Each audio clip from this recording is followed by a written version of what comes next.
Karma to Christ ministries आपका स्वागत करती है। आइए हम परमेश्वर के वचन पर चर्चा करें। आज का वार्तालाप का शीर्षक है दूसरों की जरूरतें।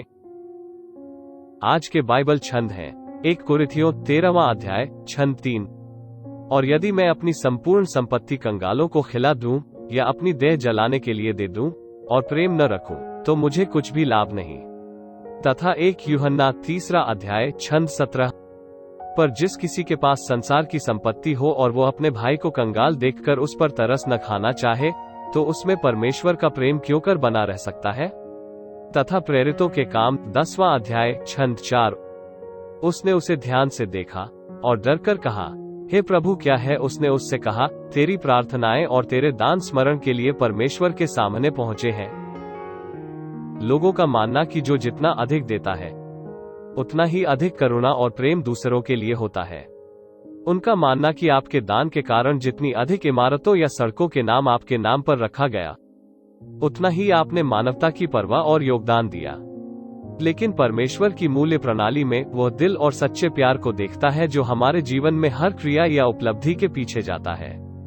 जब मैंने एक पूर्णकालिक मिशनरी पासबान के रूप में अपनी बुलाहट में प्रवेश किया तो मुझे अपने आप को विनम्र करना पड़ा, अपनी नौकरी और व्यवसाय को छोड़ना पड़ा और मित्रों और परिवार से संपर्क करके वित्तीय सहायता जुटाना शुरू करना पड़ा।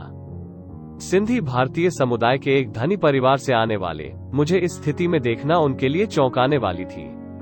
तुरंत मैं देख सकता था कि कौन प्यार से भरा था और कौन नहीं।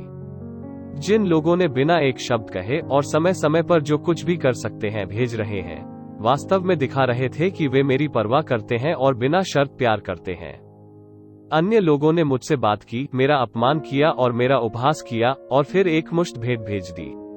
जबकि व्यक्तियों के एक तीसरे समूह ने मुझे एक उपदेश दिया कि कैसे भगवान विश्वास से जीने के मेरे निर्णय का समर्थन नहीं करते हैं और मैं अपने व्यावसायिक ज्ञान, पृष्ठभूमि और संपर्कों का लाभ न उठाकर एक अच्छा जीवन जीने के लिए अपना जीवन बर्बाद कर रहा हूँ। इस समूह ने कोई मदद नहीं भेजी और कुछ ने वादा किया कि वे मदद करेंगे, लेकिन कभी नहीं किया और मैंने चुपचाप उनकी अपमानजनक टिप्पणी सुनी। आपके देने के परिणाम स्वरूप परमेश्वर आपकी आध्यात्मिक समझ से आंखों पर पट्टी हटा देगा और आपके परिवार के लिए उद्धार प्राप्त करने का मार्ग बना देगा, जैसा उसने प्रेरितों के काम की पुस्तक में कुर्नेलियुस के साथ किया था। यह आपके द्वारा प्राप्त की जा सकने वाली सभी दौलत, प्रसिद्धि या पद से अधिक मूल्य का है। आप गरीबों को देकर और जरूरतमंदों की मदद करके स्वर्ग में अपना रास्ता नहीं खरीद सकते, लेकिन ऐसा करके आप गारंटी देते हैं सबसे पहले कि परमेश्वर आपको प्रतिपूर्ति करेगा। आइए प्रार्थना करते हैं। स्वर्गीय पिता, आप दया के धनी हैं, धार्मिकता के परमेश्वर जो मुझे देखते हैं और मुझसे प्रेम करते हैं।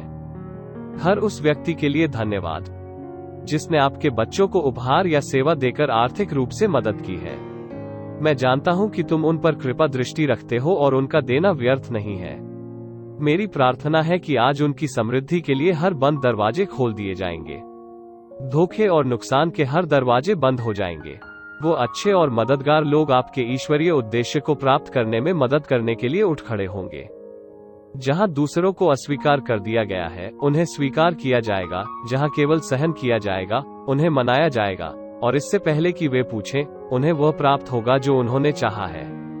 मैं उनकी संपत्ति और परिवार को भक्षक और शैतान की योजनाओं से विशेष सुरक्षा की मांग करता हूं। और सबसे बढ़कर मैं चाहता हूं कि आप उनके जीवन में एक वास्तविकता बन जाएं, और जो लोग आपको व्यक्तिगत रूप से नहीं जानते हैं उनका यीशु के साथ एक अलौकिक सामना होगा।